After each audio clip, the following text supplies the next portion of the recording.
Ladies and gentlemen, are you ready for the act that you came to see tonight? I said, are you ready to see the act you came here tonight to see? Are you ready? This guy is one of the hardest working men in comedy, and he is producing, traveling, headlining. He is all over the place, and he's always ready to make you laugh. Please give it up to Mr. Destin Richardson!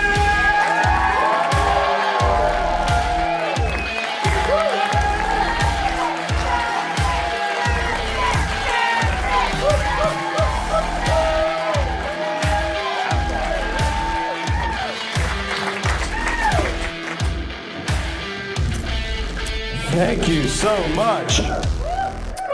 So right away, I want to address the elephant in the room. For those of you that do know me, you will know that I don't actually sound like this. I would say I sound like a real man for the first time in my life, and I'm glad it's being immortalized forever on film. No, unfortunately, I'm on the tail end of some bronchitis. For all of those of you that were, hugging and handshaking outside, don't worry, it's not that contagious. To the two of you that are French kissing me, though, you should see a doctor. No, I went to go see a doctor, actually. I went to a nose specialist, and it turns out I have a deviated septum. And I can only breathe out of one side of my nose. And I'm getting scoped by the guy. He shoves it down in there. The one side goes in there deep. The other side has to really fight. He's really trying to cram it in there. And I'm like, choking back tears. I'm like, tight, huh, doc? Yeah.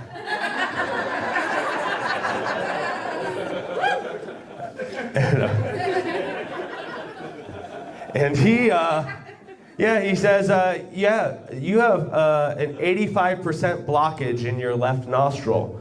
And he's now, since I'm a new patient, he's going through all the 100 questions, right? And then he gets to the big ones. He's like, have you ever broke your nose?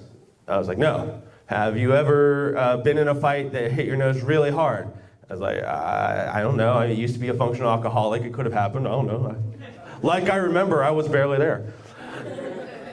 And then he asked me, do you do cocaine?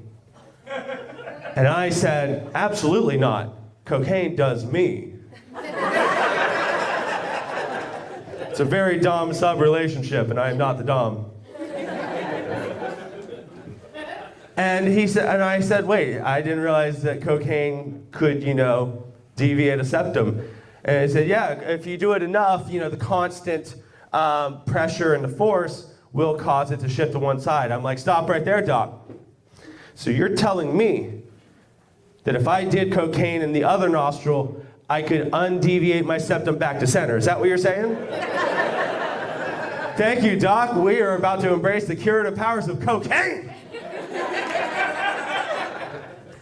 Yeah, screw the holistic medicine he was going to give me. Just give me the Colombian meds. That's all I need. Yeah. He said, no, that's not how cocaine works. I'm like, doc, how do you know how cocaine works? Let me ask you, have you ever done cocaine? And he was like, no, obviously I'm a doctor. And I was like, well, hey, cocaine used to be medicine. I'm just trying to bring it back. I'm trying to make cocaine great again. Yeah, it was in the original Coke, it was in the gum. They've had cocaine gum. Yes, I only know that because I played Red Dead 2, but it's besides the point. But yeah, so if at all I cough or I sneeze and you're in the front row and I accidentally hit you with a large Coke rock from New Year's Eve 2014, because that's the one day I can't remember, so it might have happened then. Yeah, if I accidentally hit you with a Coke rock, I'll autograph it afterwards, so.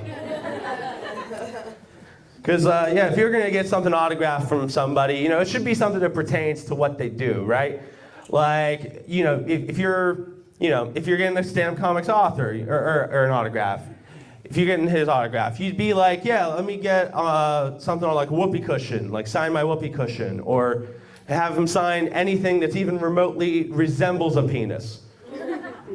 Or, a pink slip from a therapist, something that says stand-up comedy. Like you wouldn't go to an author. Someone shout out an author.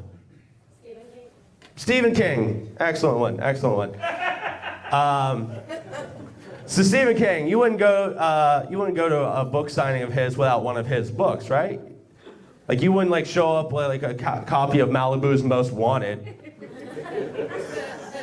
You could show people you got his autograph and be like, huh, I didn't realize he wrote it. I mean, it's a horrific movie. I don't put it past it now, but like, hey, by the way, if you ever get a chance to get an autograph from Stephen King, please have him sign random obscure comedy DVDs. Because here's the thing, I'm not famous, so he would have no idea where the trend is coming from, and it would fuck with him so hard. He'd be at a book signing at Barnes & Noble, and after about the sixth comedy DVD, you'll see him just running out like, I didn't do any writing on Big Mama's House 2.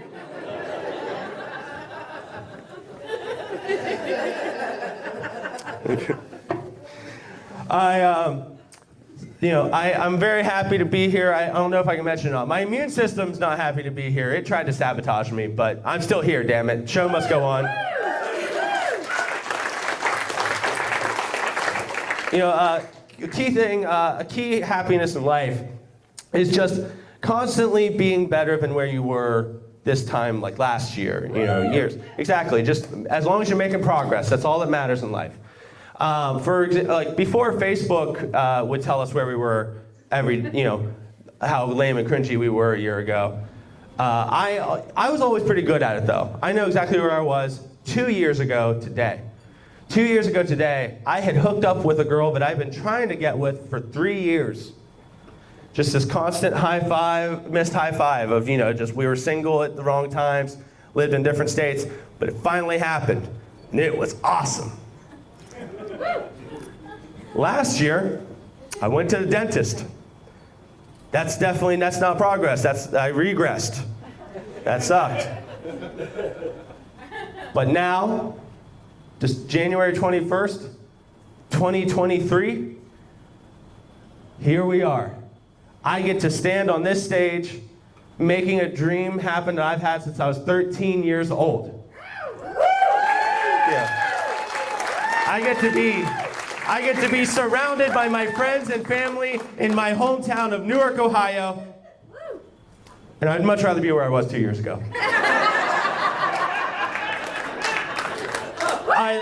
I love you all. I am honored and touched that you are here. See, there's only one big difference between why 2 years ago gets the W on this one. Is because no matter how well I perform the rest of the night, none of you are going to scream stick it in my ass.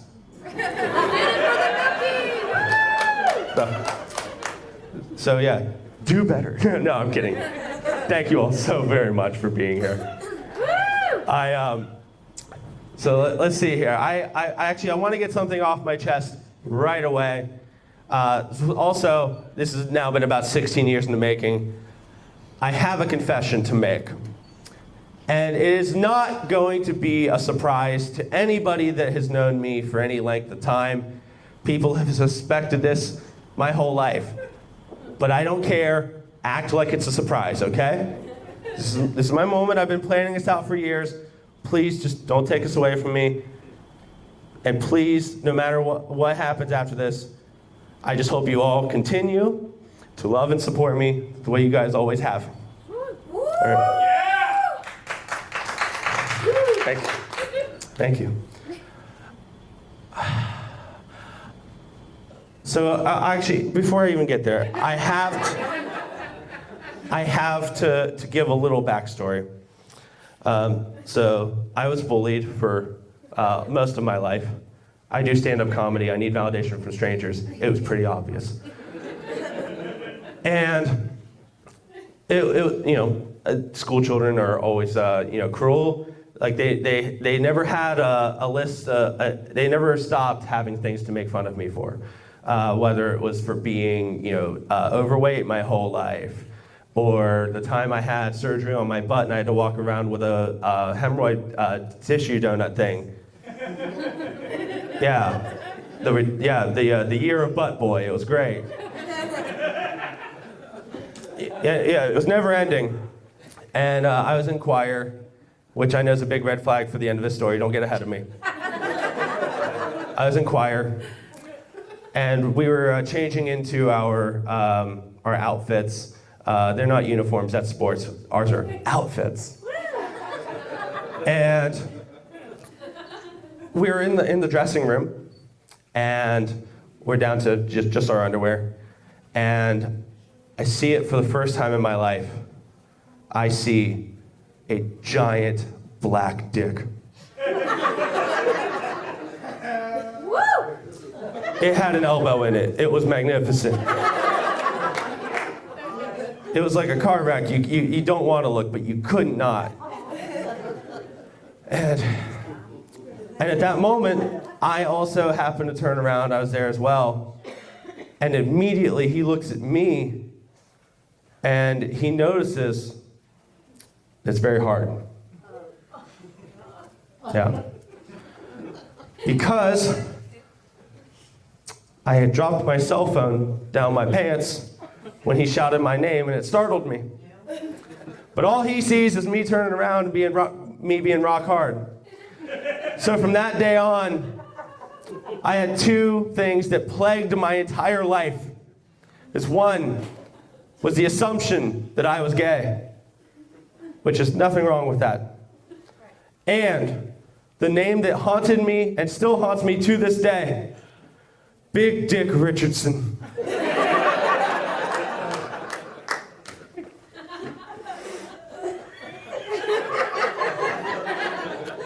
I wanted to get ahead of it right away.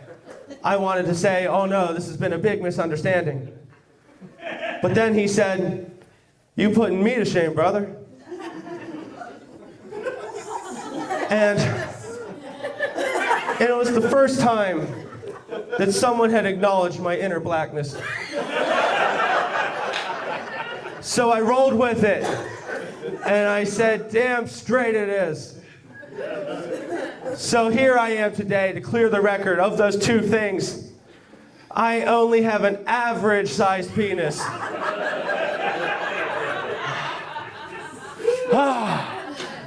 The weight of the world has just been lifted off of me. And by world, I mean this massive dick.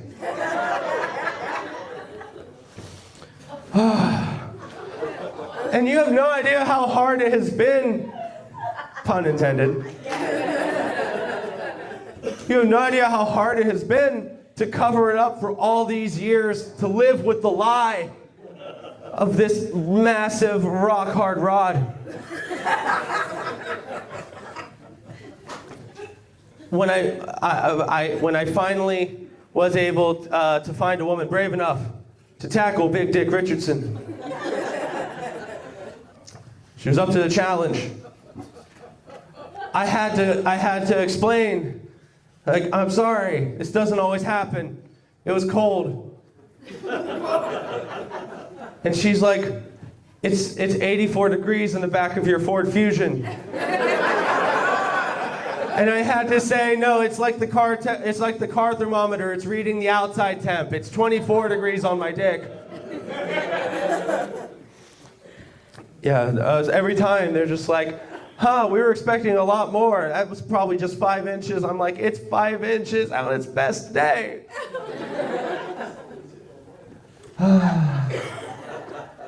Thank you all. Now, to help me with my healing, because again, I'm still to this day, I'm still fighting, I'm still working towards my truth. I still need all of you to refer to me as Big Dick Richardson. But wink afterwards. So I know that you're an ally, that you are on my side. And of course, if we're in public, I'll keep it up. I'll say, damn straight it is. But I know that you are here for medium Dick Richardson. And that is big dick energy on your part. Thank you.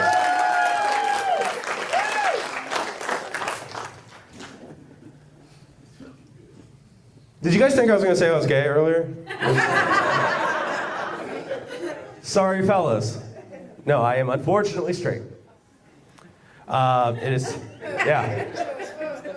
Yeah, unfortunately, I don't know if you've heard or not, it is a really, really tough time to be a straight white man. I couldn't even say that with a straight face. But no, like I said, but all my life people have assumed that I was, in fact, gay. Yeah, it's unfair. You suck a man's dick one time, they want to label you for it. It was the quarterback, it was before the homecoming game, that was school spirit. Yeah. So no, I gotta say though, my life, I really wish, like I envy the strength, and I'm gonna say the all-encompassing term here. I know we have many different variations sense, but for the sake of time, I really do envy the bisexual community though, because like I don't know, it's just like my life would be easier. I would say that there'd be no lonely nights. I'd have Grindr. Have you ever seen a guy with Grindr? It doesn't go off. Even it goes through on airplane mode. That's how aggressive Grindr is. But no, the thing is, when women are bisexual, they have women to cross the line for. And women are awesome. Women are so fucking hot. Men are so fucking not. There is no, that grass is not greener on the other side. Like, why would I, even if I was attracted to them, why would I even go for men? Like, they have back knee, they have shoulder hair, plus, why would I sleep with someone that doesn't care if I come?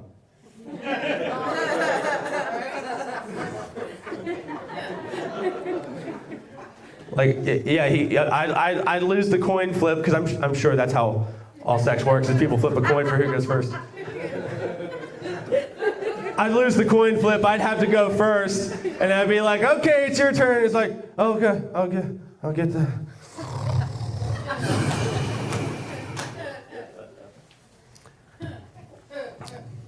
Then I'd just be like every woman on a one-night stand, I'd be in the bathroom just having to do business myself.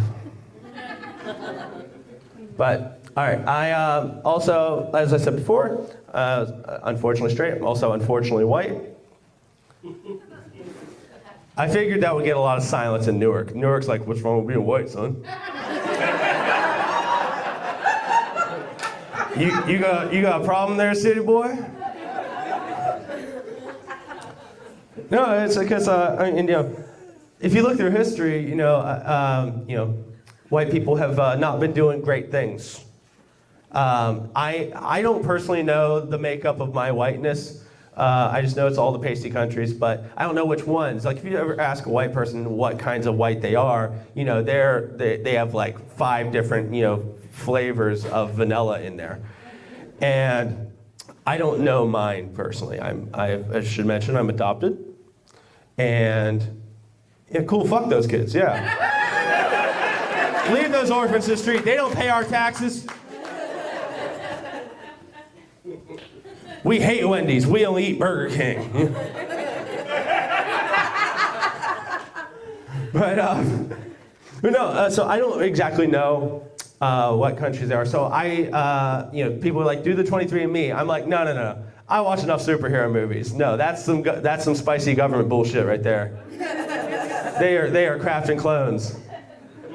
So I'm like, no, I'm just gonna look up. I'm gonna look up the names I know online. I just researched names. Dad's side family, Western Russian, predominantly the Slovakian area. I was like, okay, they've only recently been cooking up some bullshit. Historically speaking, though, they were always pretty cool. They were just fighting Draculas. They had vampires to deal with. They weren't messing up the rest of the world. That's why their food sucks so much, because they don't use garlic for cooking. Garlic is ammunition. But then I looked at the mother's side. I looked at those names, English and German. I'm like, God damn it! In the history of fucking up the world, they are the Michael Jordan and Scottie Pippen. Goddamn crackers. And it also sucks too, because like when I first started watching stand-up comedy, my first influences were Dave Chappelle, Eddie Murphy, the kings of comedy, Martin Lawrence. Very hard to pull off that material when you look like an Old West bartender. Chewing that cocaine gum, because again, got to get my meds.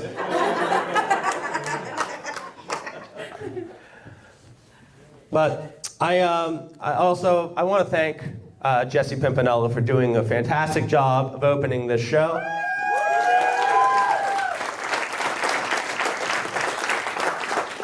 I chose Jesse to be a part of my big night for many reasons. The first one is he still owes me money. And I wanted to trap him in a room where I know that the odds are in my favor of getting it back. But no, he's been my comedy mentor since I started. He's been one of the first people to believe in me, and I'm happy to see him grow as well as a comic. That being said, he's not the biggest comedy mentor I have. The biggest comedy mentor. I'm glad only Jesse approved of that joke. That is not how I planned on that one. No, my biggest comedy mentor is not even a comic. He's a coworker I had from the very first job I ever had. I cooked at Bob Evans right out of the summer of high school. And there I met a man named Bus. Now, obviously that is not his Christian name. I never found out his Christian name because this was his first job after serving time in the Slammer in Detroit. Let me paint the picture here. If you've seen South Park, picture Chef. That's Bus. To the beard, the deep Isaiah Hayes voice, everything. He was Chef. Down to the salty chocolate balls. I mean, he nailed it. And this dude took a liking to me immediately. Now, I'm not naive enough to think it was for any other reason than I was 19 years old, baby-faced, Justin Bieber hair, wore tight pants. Yeah, I was his prison wet dream. But he took a liking to me right away. And one time we were working, it was a Thursday night, that was the only night that we worked together. And he goes back to bring food around. I'm cooking on the other side. And as soon as he turns the corner, my other coworker starts fake laughing like hell. Like, picture Fallon, you got it. And he says, "Oh, that was a really funny black joke, Destin." I'm like, no jokes over here. No jokes over here. He's like, "Oh, you telling black jokes, Santa Belly?" He called me Santa Belly, by the way, because shakes like a bowl full of jelly. And I'm like, no, not at all, never even heard one, never. And he's like, "I love him. Tell it to me." You guys seen Boondock Saints? Yes. You know when the funny man is telling the joke to the mob boss? Yes. Picture that, but 3 times more sweating and stammering. Because here's the thing, he knew right away I wanted to be a comic. So like, I can't just say, no, I don't want to tell a joke. He's like, "No, tell a joke." It was like the 3 bowls of porridge. I couldn't make up one that was too cold, but I could not make up one that was too hot either. Had to be just right. And tell the first one I could think of. I'm not going to say it because it's someone else's joke and I'm not recording someone else's joke. Take a lesson, Carlos Mencia and Amy Schumer. And 3 seconds of silence, which of course felt like 3 hours. And then he bust up laughing. I shit my pants in relief. These very pants, actually. These very ones. They've been washed once, don't worry. And he's like, "Every Thursday, I want to hear a joke from you." He's like, "I'll tell you the topic, you tell me the joke." So already, this dude's putting me through literally a joke gym. Every week, I have to come up with something new every time. And then he gets to 1. He doesn't laugh that much. And then he throws something over my shoulder. I go chasing after it. I feel his big old hand on the back of my neck. And he takes it and he holds my face 2 inches above the deep fryer. Yeah. This time I shit my pants out of just what anyone would do in that situation. And he says, "That joke wasn't funny, Santa Belly." He picks it up. He's like, "That wasn't your joke, was it?" I'm like, No, Garrett told me to say it. Garrett told me to say it. It's like, "That's what I thought. Because your jokes are funny. His aren't. Don't do other people's shit." Like I said, greatest comedy mentor ever. He forced me to write new material every week, and he taught me the most valuable lesson of don't steal other people's material or else I will deep fry you.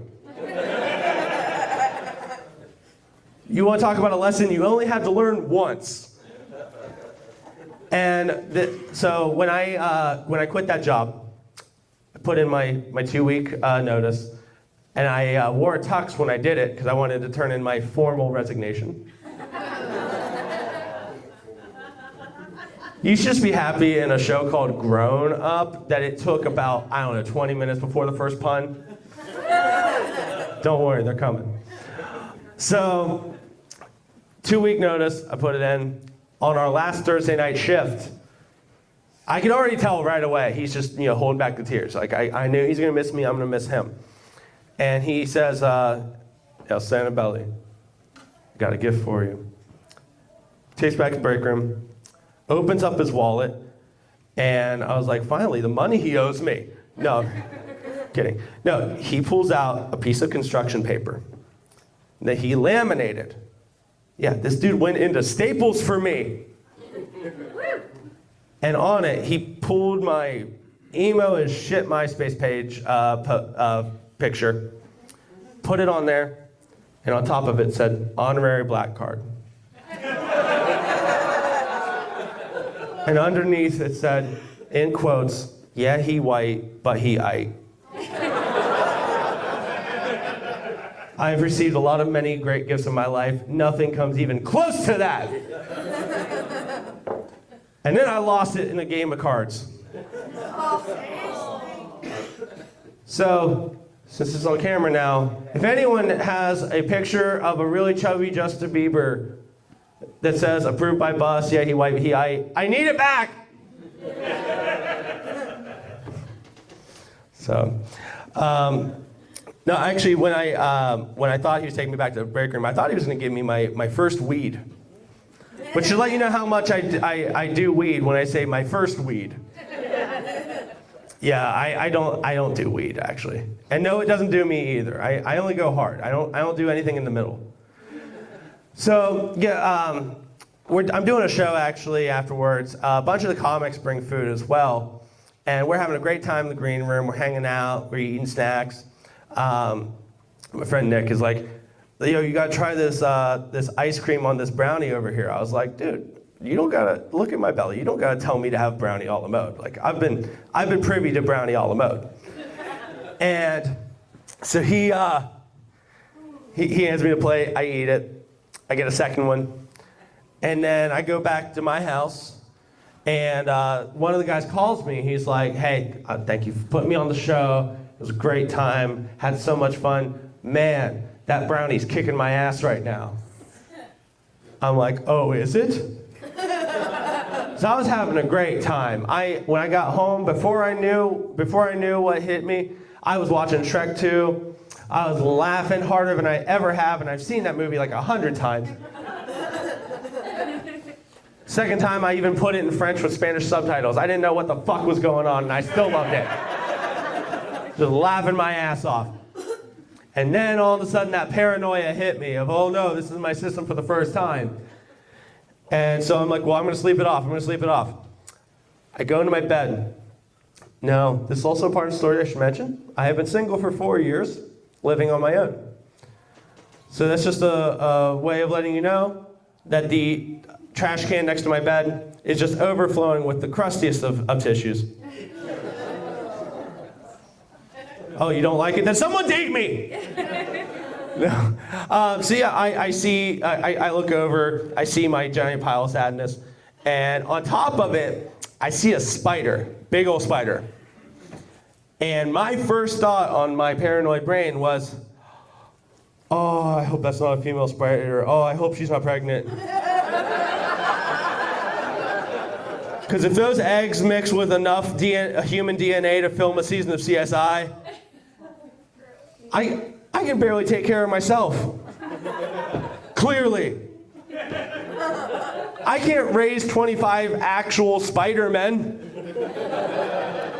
Sure, he's my favorite superhero. I've read the comics, seen the book, but I can't raise some small 8-legged version of me. Especially if there's like 25 of them, because, you know, they don't have just one. Like, imagine when they become teenagers. Webs everywhere. Can't do that. Not the kind of pet parent I'm trying to be. Speaking of, do we have any pet parents in the house? Do we have any kid parents in the house? Thank you. Isn't that first group just the fucking worst? No, I'm kidding. Thank you. They are absolutely the best. I didn't believe it myself either. I've never had kids, or I've never had pets. But I also I love cougars myself. Don't worry, this is going somewhere. So when I go hook up with the cougars, when I offer myself up as bait, I'll go to their house. A lot of crazy cat ladies. That's what turned me off to it for a while. One in particular I'll never forget. I get there, she opens up the door, and immediately has to hold back 4 cats. 4, exactly. 2 is the only acceptable number of cats. After that, crazy cat lady. She had 4. So immediately I get in there, I sit down on the couch, she's changing into something more comfortable, and 2 of the cats are like trying to get to know me. 2 of them run away and hide immediately. And then I see a 5th cat. This one's on a nightstand, not moving. That's right. This cat was a taxidermy cat. Yeah. Sure, I was over there for stuffed pussy, but not like that.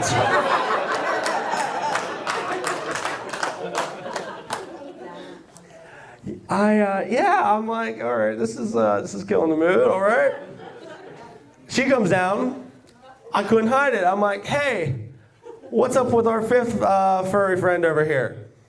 And she just was right away. It was like that was the very first cat my husband and I had, and when he passed, I could almost feel his soul inhabiting this cat.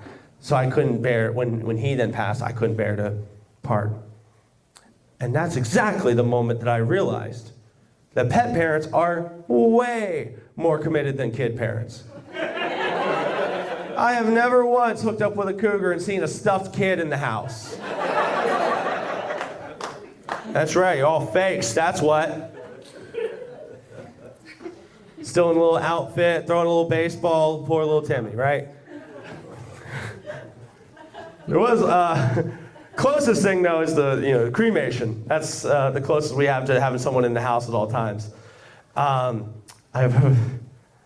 uncomfortable when I'm about to tell this next one, so strap in. A friend of mine had unfortunately lost a child, cremated the child, had it in an urn above the fireplace, and I'm like, already, clearly you have not seen Meet the Parents, because that is not going to end well. Jinxie Cat is going to get a hold of that. I was asking, and I was like, that's Ashley. And I was like, why'd you name your daughter Lee?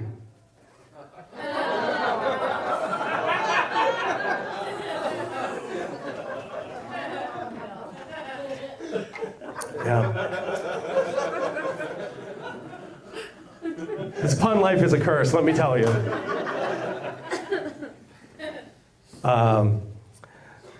All right, so I'm glad I did not lose you with that one. That was that was my one dark one. So now it's just all fun stuff from here. We're keeping it light now.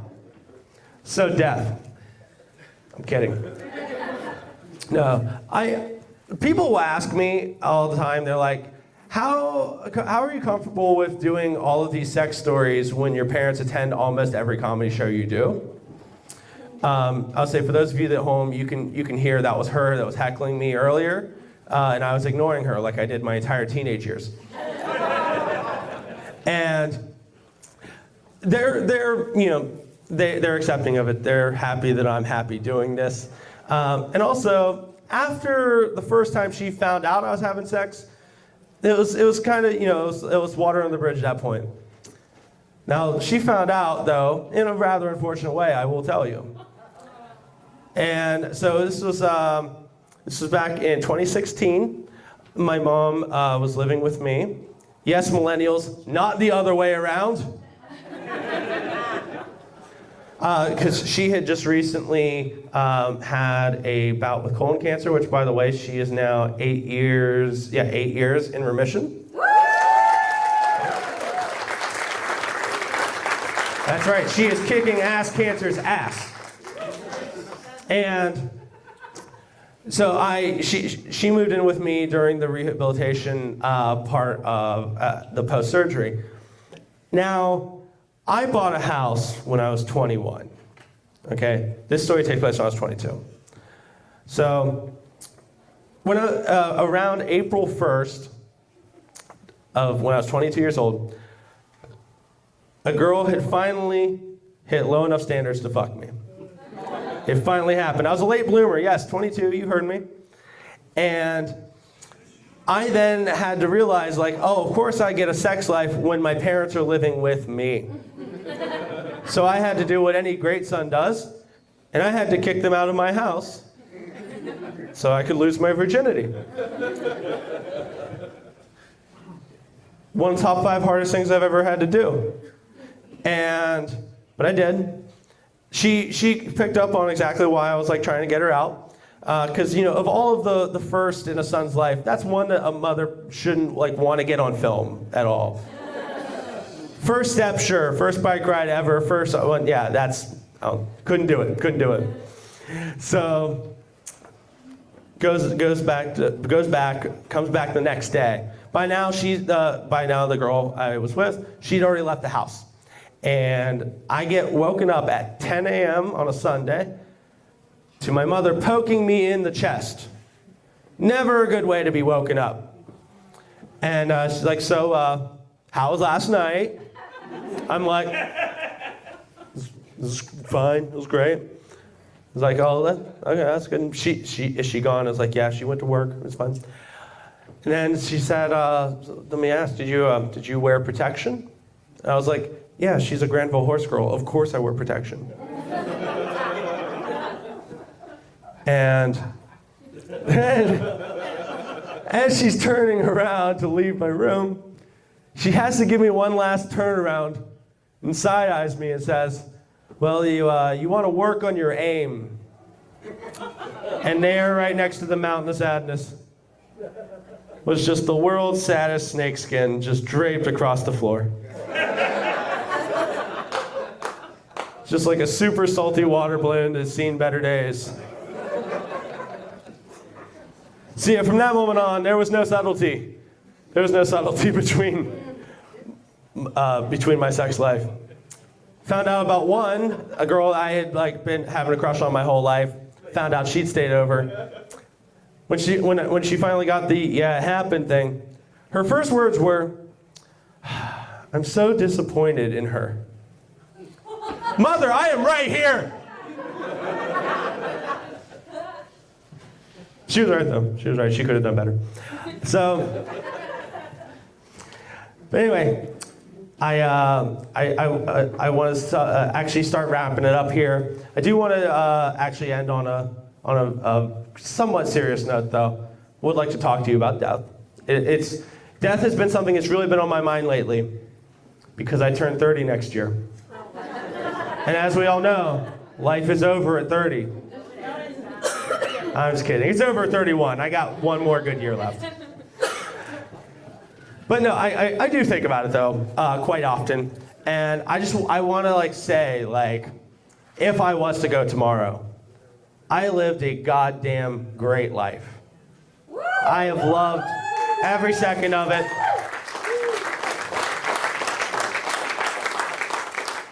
Went after my dreams, something not a lot of people have the courage to do. I did it. So if I have any advice to you, is whatever makes you happy, it's never too late to go for it. Fuck yeah. Spend your life following your bliss. And a little more good advice for you all. Never eat pussy first thing in the morning. Because it's got morning breath. Something fierce.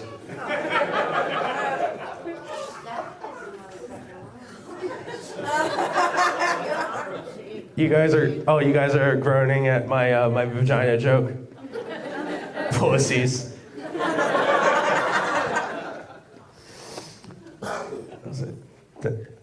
Was someone talking? Don't get lippy with me. I was saying, you didn't think you were getting out of here without the puns, that's for sure. So no, I actually, one thing about death, it's kind of a shame that the last meal is not really a big thing anymore. They're doing away with that. I think about my last meal all the time because all I'm thinking about in my day-to-day life is what my next meal is going to be.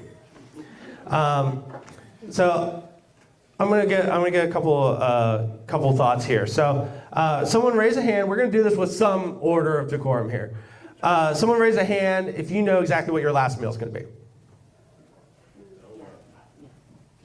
All right, we'll start with you. Chips and chocolate for sure. Chips and chocolate. Fucking A. All right. Like chocolate covered chips or like keep them separate, go back and forth? Be able to dip it. I like Oh, you're talking about like a runny chocolate. Okay, yeah. Okay. Yeah, for sure. Okay. All right. I was salty and sweet. All right, that's good. Got two more people want to share their last meals? You got one back here? Oatmeal and honey. Oatmeal and honey. Look at you being healthy with your last meal. Makes me sick. No, I'm kidding. I love oatmeal and honey. All right, got one more.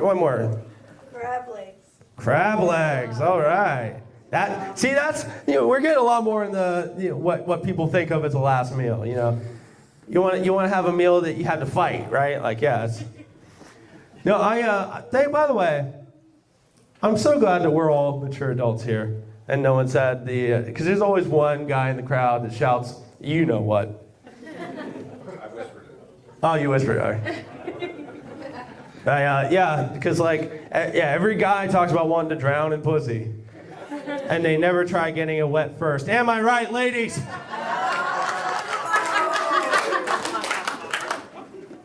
That's right.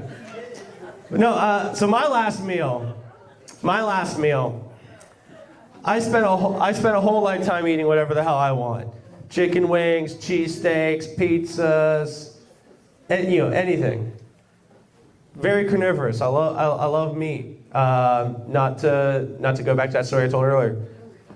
So it's only fitting that my last meal, I go vegan. Yeah, that's right. My last meal, I'm going to eat a vegan. What are they gonna do? Kill me? I'm on death row. I might as well taste the forbidden fruit. They say if you are what you eat, would the vegan taste like malnourishment and pretentiousness? No, I'm kidding. Well, like I said though, I'm actually gonna. I want to say this since this is also now since we're recording this. This is in a very weird way. This is me, a part of me, my subconscious, that gets to now outlive my mortal shell. That's right, I did it. I'm immortal. 9-year-old Destin would be so proud of me right now. Because, when you're a little kid, everyone wants to be, astronaut, firefighter, cop, all the basic ones. And then around 13 is where I realized I wanted to be a comedian. But that little in-between time between like 7 and like 13, all I wanted to be was immortal. 9-year-old Destin was just a supervillain. Like, we started going to church because I heard that going to church makes you live longer. And again, I'm like, all I want to do is live to see the end of days in the year 5,262. By the way, if the world ends in 5,262, called it!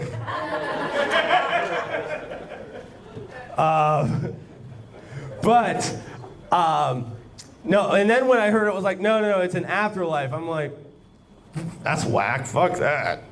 I want this life. And I have. And I've lived it greatly. So to the future children, I want you to know that Big Dick Richardson lived the best life he could. He hopefully made a lot of people laugh on the way. And hopefully, I don't know, hopefully he just continued to spread positivity and love wherever he went. And hopefully he kept being a fucking nerd. Yeah. Because nerds are successful. They're also one of the more overrated candies, but they're also very successful.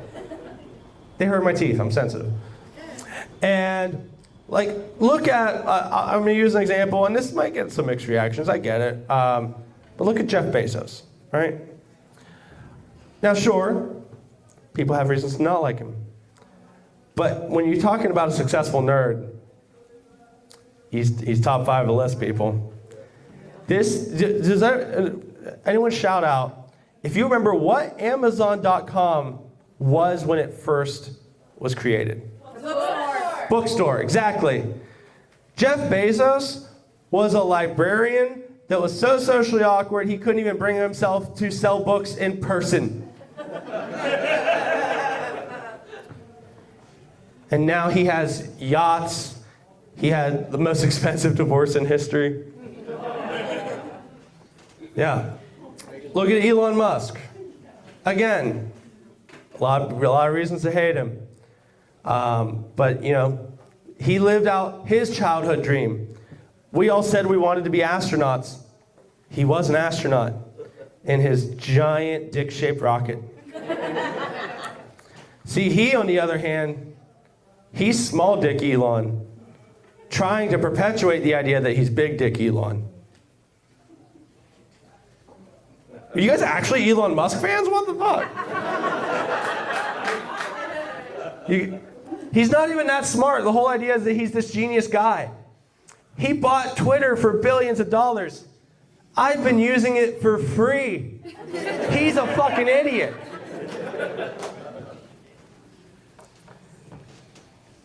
And also, I'm willing to edit out the part where I said anything bad about Jeff Bezos if he picks up my special. And if he doesn't, fuck him, that little fucking nerd. So, you guys have probably been wondering what one great pun I'm going to end my pun show on. I've been wondering that too. I've been writing so many puns my entire life. In fact, before I named the show this, I had a working title and I changed it. Because I wrote this somewhat funny, somewhat dramatic stage work of the English language. It was supposed to be a play on words.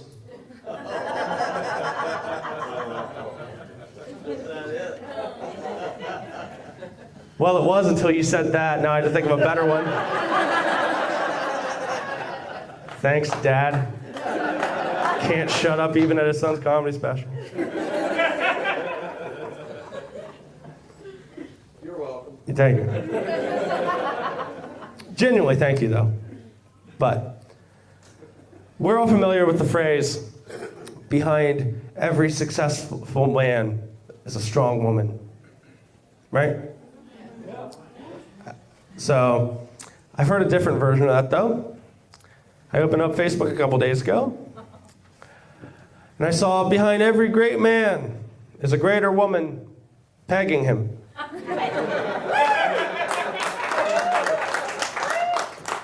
Like, wow, thanks for that morning news update, mother. Talking my shows, that's what happens, I don't care. Like I said before, though, everyone, I'm actually, before I go, I should mention, I've lost 20 pounds since Christmas. Thank you. All Kegels. Doing them now. No. So no, the way I did it, I mean, I work out all the time now, I watch my diet, and I cut out alcohol.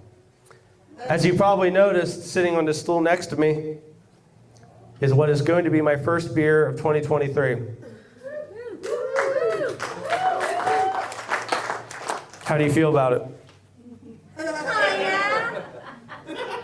Come on, at yeast you can say something.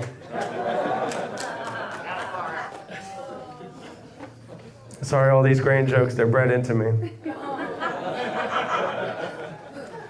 But, for all of you that have a drink right now, if you still have them, fresh out.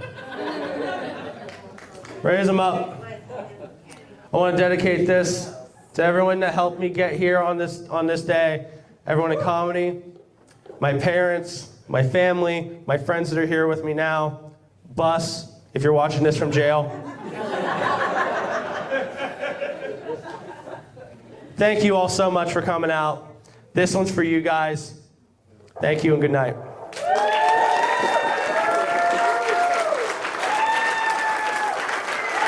Oh, sweet nectar of the gods.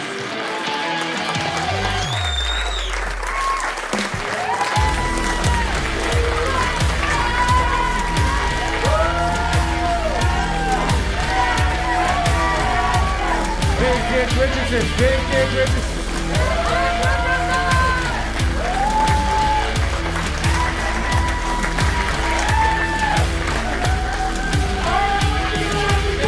Thank you, thank you.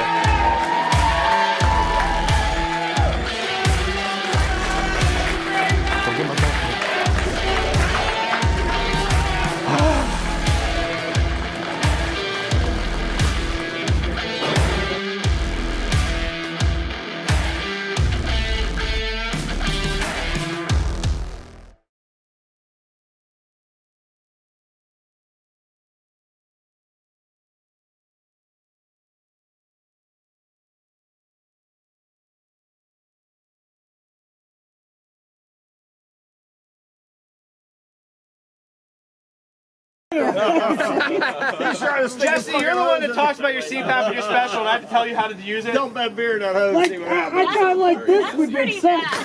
Right? Which way you want to do it?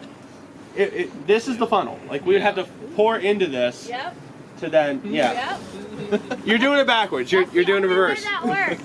What? It's the only way that works. Yeah, it's the only way. It's in the way that you. I'm sorry, Bane. I know you. All right. I know you want the break from Dude, back. there's a chip right here. Is it going to affect the chip?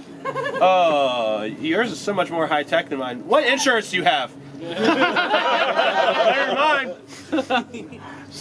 People say postal workers have the best insurance. Your insurance. Edit that out. Fuck, alright.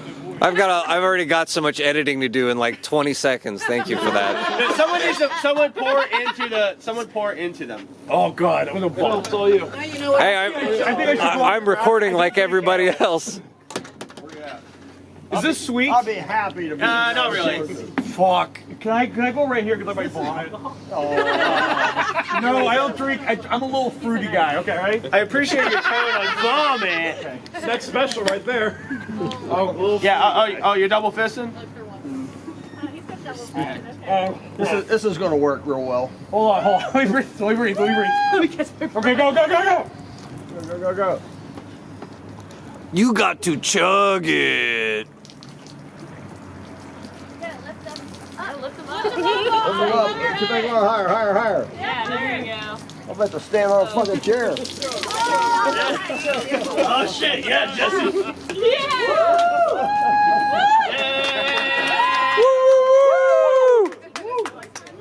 I'm having performance issues. Come on, Destin, how are you gonna listen?